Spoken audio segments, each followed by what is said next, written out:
ہم جب کوئی بکرا ذبح کرتے ہیں تو اسے پہلے بہلاتے ہیں، پھسلاتے ہیں، گھاس کھلاتے ہیں، پانی پلاتے ہیں، اور پھر ایک دم اس پر ایسا وار کرتے ہیں کہ سیدھا لٹا کے گردن پہ چھری چلاتے ہیں اور اس کی روح اس جہان فانی سے دوسرے جہان میں ٹرانسفر ہو جاتی ہے۔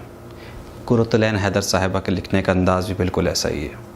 یہ پہلے آپ کو بہلاتی ہیں، پھسلاتی ہیں اور آپ کو اپنے جال میں، اپنے الفاظوں کے جال میں پھنسا کر آپ کے سوچ کو اپنے کنٹرول میں لیتی ہیں اور پھر اپنے دیکھنے کے نظریے کو آپ کے ذہن میں ٹرانسفر کرتی ہیں۔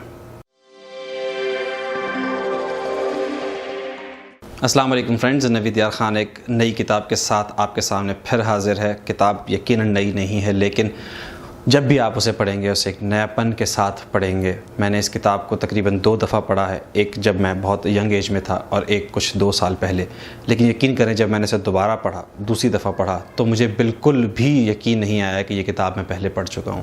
میرے دیکھنے کا نظریہ بالکل بدل چکا تھا، تو اس سے مجھے اندازہ ہوا کہ یہ کتاب جو ہے وہ ہر آنے والے دور میں اپنے لیے ایک نئے معنی اخذ کر لیتی ہے۔ یعنی ریڈر جو ہے وہ جو اس کتاب کا قاری ہے، وہ اس کتاب کو جس دور اور جس ماحول میں پڑھے گا وہ اسے اپنے ساتھ پائے گا۔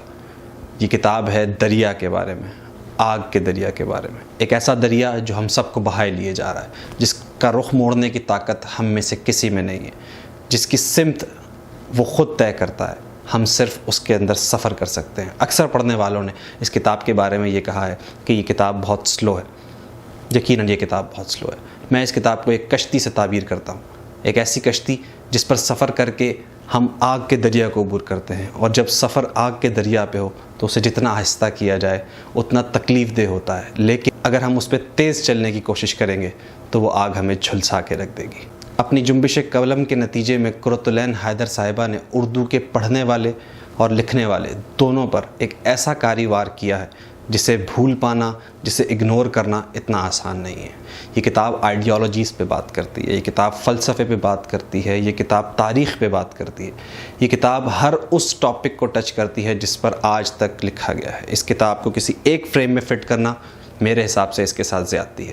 آپ یہ نہیں کہہ سکتے کہ یہ ناول ہے، آپ یہ نہیں کہہ سکتے کہ یہ فلسفے کی کتاب ہے، آپ یہ نہیں کہہ سکتے کہ یہ تاریخ کی کتاب ہے، لیکن بیک وقت یہ کتاب ان تمام ٹاپکس کا احاطہ کرتی ہے۔ جن لوگوں نے یہ کتاب پڑھی ہے ان کا ماننا یہ ہے کہ یہ کتاب جو ہے وہ تھوڑی سی مشکل ہے، مشکل ان ٹرمز کہ اس میں لینگویج کا کافی زیادہ ویریشن ہے۔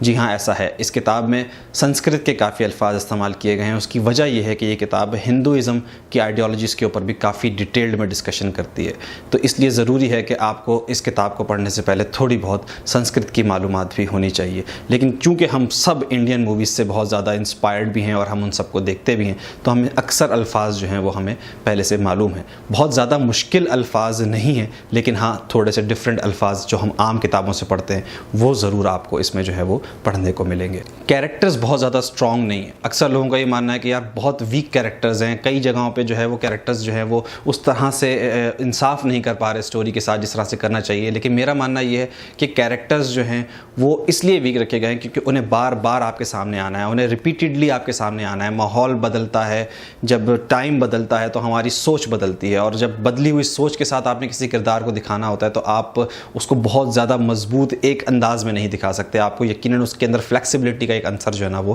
رکھنا پڑتا ہے، اور بالکل وہی قرۃ العین حیدر صاحبہ نے جو ہے وہ اس کتاب میں بھی کیا ہے۔ اس کتاب کو سمجھنا اتنا آسان نہیں ہے، اس کی کوئی سٹینڈرڈ سٹوری لائن نہیں ہے، کوئی ڈیفینٹ سٹوری لائن نہیں ہے، لیکن میں آپ کو یہ ریکمینڈ کروں گا کہ اگر آپ یہ ویڈیو اس وقت دیکھ رہے ہیں جب آپ ایک نئی کتاب خریدنے کی تیاری کر رہے ہیں یا آپ مارکیٹ جانے والے ہیں ایک نئی کتاب خریدنے کے لیے، تو مجھے یہ کہنے میں کوئی آر نہیں ہے کہ آگ کا دریا از یور بک۔ اسے آپ ضرور پرچیز کریں، اسے ضرور اپنی لائبریری کا حصہ بنائیں۔ یہ کتاب آپ کو جتنی ہی سلو لگے لیکن یہ کتاب ایک بہترین کتاب ہے، اور ایٹ دا اینڈ جب آپ اس کتاب کو ختم کریں گے تو یو ول فیل کہ آپ نے یقیناً کچھ ایسا اردو ادب میں پڑھا ہے جو آپ نے آج تک نہیں پڑھا تھا۔ نئی ویڈیو میں انشاءاللہ پھر آپ کے ساتھ ملاقات ہوگی، تب تک اپنا خیال رکھیں۔ نوید یار خان کو دعاؤں میں ضرور یاد رکھا کریں، اپنے کمنٹس کے ذریعے سے مجھے اپنی آراء کے بارے میں آگاہ کرتے رہا کریں۔ اللہ حافظ۔